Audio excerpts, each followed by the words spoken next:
যখনই নির্বাচিত সরকার হবে, নির্বাচিত সংসদ হবে, বিরোধী দলেও কিন্তু আপনারা সরকারের অংশ হবেন। কাজেই আপনাদের হতাশার কিছু নেই, বরং নির্বাচনকে যদি বিলম্বিত করবার চেষ্টা করেন সেখানেই হতাশা। জনগণ আপনাদের প্রত্যাখ্যান করবে ইনশাআল্লাহ। নির্বাচিত সরকার চাই।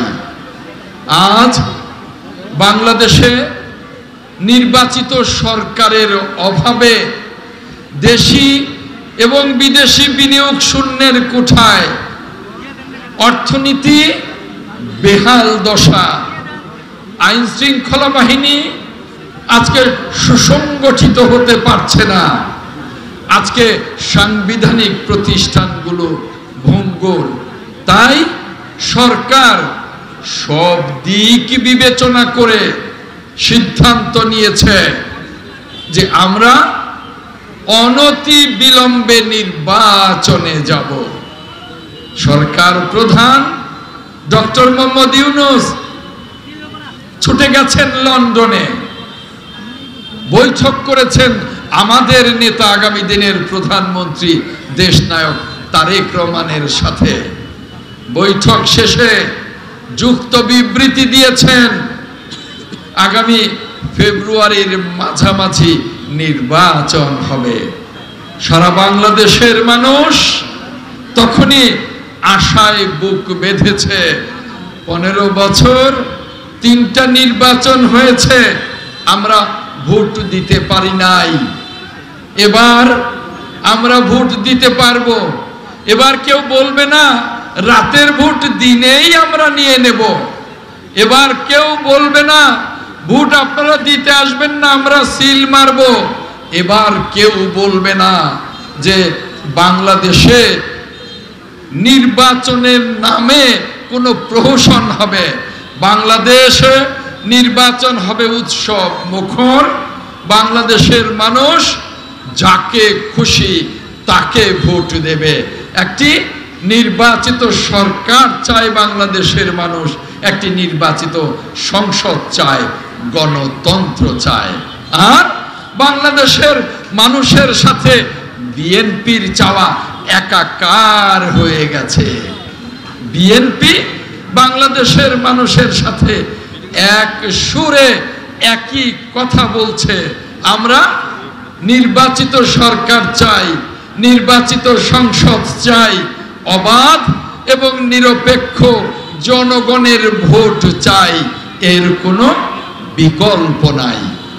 কিন্তু দুর্ভাগ্যের বিষয়, পতিত স্বৈরাচারের কিছু দূষর, নাম বলতে চাই না, তারা নির্বাচনকে ব্যাহত করবার জন্যে, বানচাল করবার জন্যে নানা রকমের ষড়যন্ত্র দেশের বাইরে করছে, দেশের ভেতরে করছে।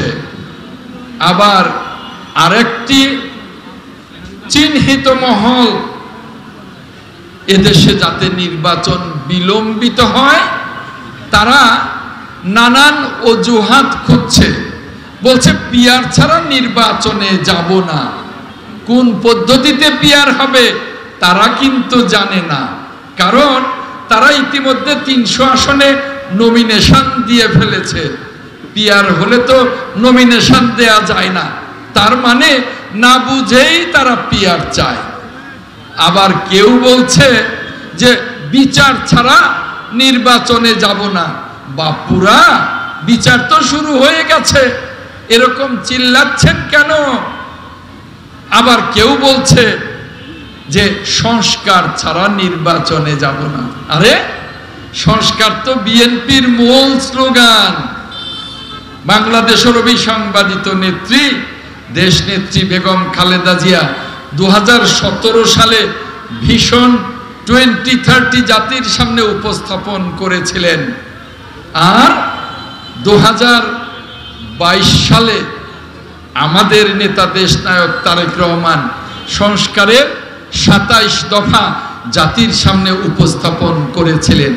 পরবর্তীতে আন্দোলনরত সকল রাজনৈতিক দলের সাথে 61টি রাজনৈতিক দলের সাথে আলোচনা করে সর্বশেষ 2027 সালে সংস্কারের 31 দফা কর্মসূচি জাতির সামনে উপস্থাপন করেছেন। যে ভাইয়েরা বলেন সংস্কার ছাড়া নির্বাচনে যাব না, কই আপনাদের তো সংস্কারের একটা দফাও জাতি জানে না। এগুলো আর কিছু না, নির্বাচনকে বিলম্বিত করবার অপচেষ্টা, জনগণের অধিকারকে রহিত করবার অপচেষ্টা, গণতন্ত্রকে রহিত করবার, এদেশের সমৃদ্ধিকে পেছনে ঠেলে দেবার অপচেষ্টা। কিন্তু এই অপচেষ্টা সফল হবে না। আমরা 1971-এ দেখেছি, নিজে তখন তুখুর একজন ছাত্র কর্মী ছিলাম, নেতা নাই বললাম, মুক্তিযুদ্ধের এই বাসাইল অঞ্চলের সংগঠক ছিলাম, মুক্তিযোদ্ধাও ছিলাম। আমরা দেখেছি সেই তখনকার বাংলাদেশে 7.5 কোটি মানুষ ছিল। অনেকেই আমরা দেখেছি, কতিপয় কিছু লোক মুক্তিযুদ্ধ চায় নাই। 7.5 কোটি মানুষের সমর্থনে আমরা কিন্তু মুক্তিযুদ্ধ করেছি। আমাদেরকে ওই লোকগুলি আমাদেরকে পেছনে ঠেলতে পারে নাই, জনগণ আমাদের সাথে ছিল।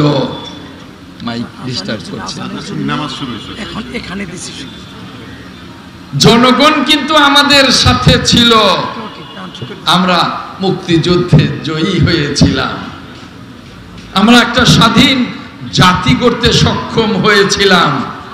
আজকেও বলবো যে ভাইয়েরা তালবাহানা করছেন গণতন্ত্রকে বিলম্বিত করবার জন্যে, নির্বাচনকে বিলম্বিত করবার জন্যে, আপনাদের কথা জনগণ শুনবে না। জনগণ নির্বাচনমুখী হয়ে গেছে, জনগণ ভোট দেবার জন্য মুখী আছে, জনগণ ভোট দেবে, নির্বাচন হবে ইনশাআল্লাহ। তাই যারা নির্বাচনকে বিলম্বিত করবার জন্য পিয়ারের কথা বলেন, বিচারের কথা বলেন, সংস্কারের কথা বলেন, তাদের উদ্দেশ্যে বলতে চাই, ওই সমস্ত গাফিলতির কথা না বলে, ওই সমস্ত স্লোগান বন্ধ করে আসুন, জনগণের কাতারে আসুন, জনগণের কাতারে আসুন, নির্বাচনে সামিল হন।